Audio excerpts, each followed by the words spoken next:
श्री स्वामी समर्थ. नमस्कार, मी कविताच किचनमध्ये तुम्हा सर्वांचे मनपूर्वक.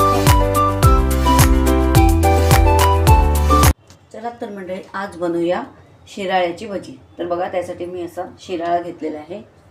याला दोडका पण म्हणतात. तर आज आपण याची करूया भजी. आता सध्या पाऊस चालू झालेला आहे. पावसामध्ये वेगवेगळी तऱ्हेची भजी करून खातात. तर आज मी दाखवणार आहे शिराळ्याची भजी. तर सर्वप्रथम आपण याचं असं साल काढून घेऊया.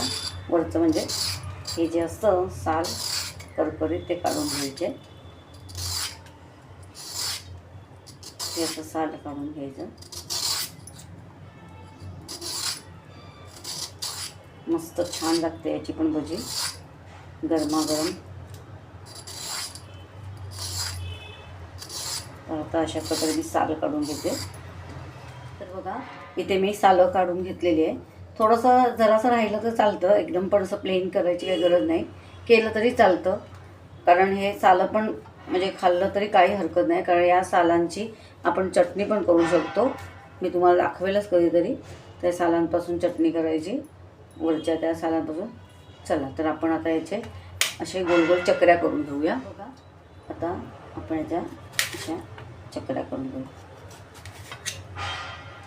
म्हणजे जाड पण नाही आणि पातळ पण नाही, अशा चकऱ्या करायच्या आपल्याला बघा भजीसाठी. तर मी अशा प्रकारे आता या सर्व चकऱ्या अशा करून घेते. बघा, हे बघा, आता मी सर्व अशा चकऱ्या करून घेते. अशा मी चकऱ्या करून घेतलेल्या आहे. आता मी स्वच्छ धुवून घेते. आता मी काही चकऱ्या अशा काढून घेतल्या आहेत आपल्याला भजी करायला. आता त्यासाठी लागणारं साहित्य म्हणजे अर्थातच बेसन लागणार आहे, तांदळाचं पीठ लागेल आणि खाण्याचा सोडा आणि तेल मी कढईत तापत ठेवले. चला तर आता आपण पीठ भिजवायला घेऊ आणि मीठ लागेल. आता या बेसनमध्ये आपण तांदळाचं पीठ घालून घेऊ. थोडंसं पीठ घालू म्हणजे छान क्रिस्पी कुरकुरीत असे छान होते भजी. आणि हे चवीनुसार आता मीठ घालून घेऊ. तर बघा, आता आपण पीठ भिजून घेऊया. थोडं थोडं पाणी घालून पीठ भिजून घेऊ. थोडं थोडं पाणी घालून पीठ भिजून घेऊ. बघा, अशा प्रकारे पीठ असं भिजवायचं. म्हणजे अजून आपण पाणी घालू, थोडं जाड आहे. थोडं थोडं पाणी घालून मिक्स करा. अशा प्रकारे पीठ भिजून झालेलं आहे. बघा, याची कन्सिस्टन्सी बघा कशी आहे ती. आता आपण याच्यामध्ये सोडा खार घालू, खाण्याचा सोडा खार. इथे मी 1 चिमूट थोडासा जास्ती घेतला, 1 चिमूटून थोडासा. आता याच्यात आपण थोडंसं पाणी घालूया. थोडासा पाणी घातलं कारण सोडा ॲक्टिव्ह होण्यासाठी सोडा खार, खाण्याचा सोडा खार घातला. आणि चांगलं असं फेटून घ्यायचं. पीठ छान फेटून घ्यायचं तर भजी खूप छान होते, खुसखुशीत. बघा, अशा प्रकारे चांगलं असं फेटून झालेलं आहे पीठ. अशी कन्सिस्टन्सी पाहिजे बघा, अशी. तर आता आपण करायला घेऊ. मीठ पण मी बघितलं टाकून, तर बरोबर आहे. मीठ टाकून बघा, म्हणजे अळणी पण होऊ शकतं किंवा खारट होऊ शकतं. खारट झालं तर थोडंसं पीठ वाढून आपण अशा प्रकारे कन्सिस्टन्सी आणायची. चला तर आपण आता पटापट भजी काढून घेऊ. तेल तापलेलं आहे. गॅसवर कढई ठेवली आणि तेल पण तापत ठेवलेलं आहे. तर तापलेलं आहे एकदम. म्हणजे पक्कं गरम पण नाही करायचं. असं थोडंसं हाताला अशी वाफ लागेल असं पीठ गरम केले. आपलं पीठ तयार आहे आणि आपले शिराळे कापून तयार आहे. आता आपण एक एक त्याच्यात शिराळे घालूया, त्याला घेऊया. आता या पिठामध्ये आपण असे थोडेसे असे 2-4 याचे शिराळ्याचे काप घालूया. आणि आता आपण भजी सोडूया. अशी याच्यामध्ये बुडवून घ्यायची. हे बघा, असे बुडवायचे आणि अशी सोडायची. बुडवायची आणि सोडायची.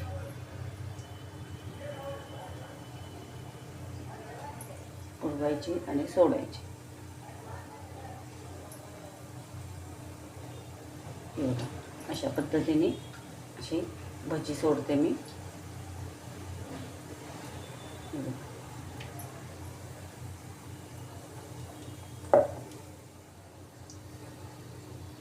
अशी भजी आता सोडू, जेवढी त्याच्यात मावेल अशी सोडत आहे मी.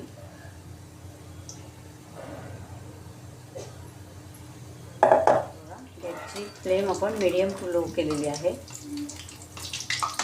आपली भजी कशी वरती तरंगायला लागले बघा मस्तपैकी.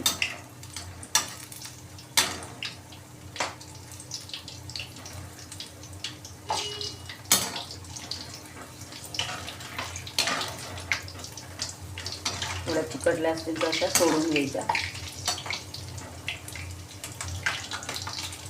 आता तुम्हाला तो आवाज येतो कारण शिराळ्यामध्ये पाणी असतं, शिराळ्यात खूप पाणी असतं. ते तेलामध्ये पडल्यामुळे हे आवाज येतो.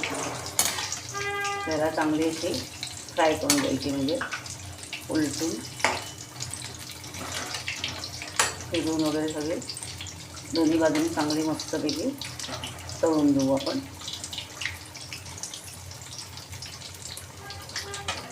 नेहमी कांदा भजी, बटाटा भजी, तर आज आपण शिराळ्याची भजी ट्राय करतो. पावसाळ्यात अशी मस्तपैकी भजी, वेगवेगळी भजी खायला खूपच मजा येते. मस्त चहाचा बेत आणि भजी एक नंबर. बघा आता आपली भजी मस्तपैकी झालेली आहे. चांगली त्याला फ्राय करायची, म्हणजे अशी चांगली दोन्ही बाजूने चांगली मस्त फिरून वगैरे घ्यायची. बघा आता मी काढून घेते. मस्त अशी क्रिस्पी आणि आतून अशी सॉफ्ट अशी छान अशी भजी लागते ही. आता आपण ही काढून घेऊया.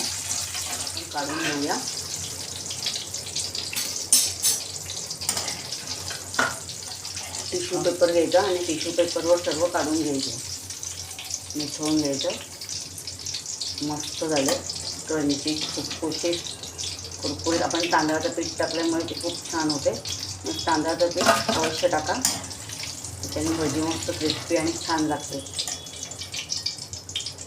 तर मोठ्या झाऱ्यामध्ये भजी घेऊन मिसळून घ्यायची.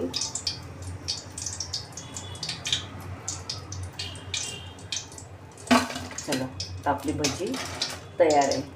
तर अशाच पद्धतीने आता मी सर्व भजी करून घेते. बघा किती मस्त दिसते. बघा आपली मस्त क्रिस्पी अशी शिराळ्याची भजी तयार आहे. ही बघा गरम आहेत, ही बघा किती छान झालेल्या आहेत सर्व भजी. अशा मस्त, खायला पण एक नंबर. तर तुम्ही नक्की ट्राय करा. आता मी अशाच प्रकारे सर्व भजी करून घेते. आता त्या खूप गरम आहेत, म्हणजे फोडलं गरम तर खूप चटका लागेल, कारण खूप आतून गरम शिराळे येते त्यामुळे चटका लागेल. खूप गरम आहे तर एक नंबर लागते. तर तुम्ही नक्की ट्राय करा शिराळ्याची भजी. मी दुसरी बॅच टाकलेली आहे. मस्तपैकी आपली भजी होते शिराळ्याची भजी. आता मी दुसरी बॅच टाकली ती होत आहे. आता भजीचा आवाज येतो तुम्हाला. आता आपण एक भजी बघूया. मस्त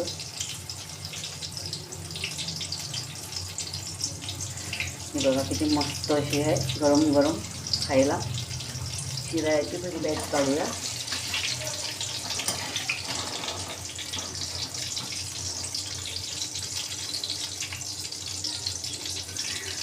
गरमागरम खायची ही भजी. मस्त मी लगेच काढली आणि खाल्ली. मस्त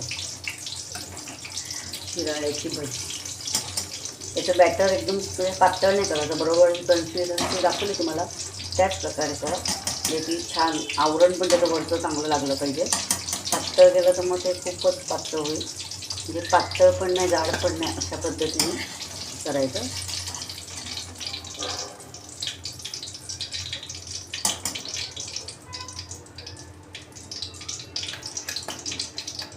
अशा पद्धतीने आपली शिराळ्याची भजी झालेली आहे. प्रकारे खाण्यासाठी तयार आहे शिराळ्याची भजी. मस्त एक नंबर. तुम्ही नक्की ट्राय करा. ही चटणीसोबत सुद्धा खाऊ शकता किंवा अशी पण खूप छान लागते ती. तुम्ही नक्की ट्राय प्रकारे खाण्यासाठी तयार आहे शिराळ्याची भजी. तर मस्त चटणी आणि आंबट गोड चटणी आणि हिरवी चटणीसोबत तुम्ही मस्तपैकी खाऊ शकता अशी. मस्त. तर तुम्ही नक्की ट्राय करा. मिरचीसोबत पण खूप छान लागणार, तर नक्की ट्राय करा.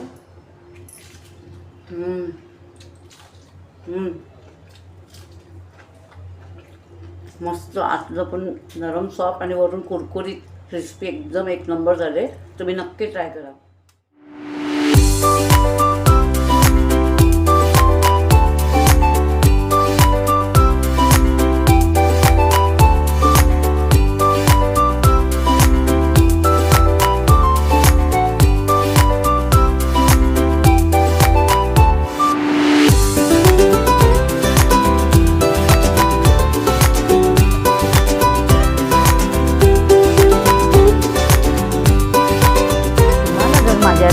आवडत असतील तर अशाच गोड तिखट नवनवीन रेसिपीज पाहण्यासाठी तुम्ही माझ्या चॅनलला सबस्क्राईब करा आणि बेल आयकॉनला प्रेस करा.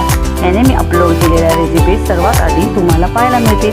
चला तर मग आज इथेच थांबू आणि नवीन रेसिपीज घेऊन पुन्हा भेटू. धन्यवाद.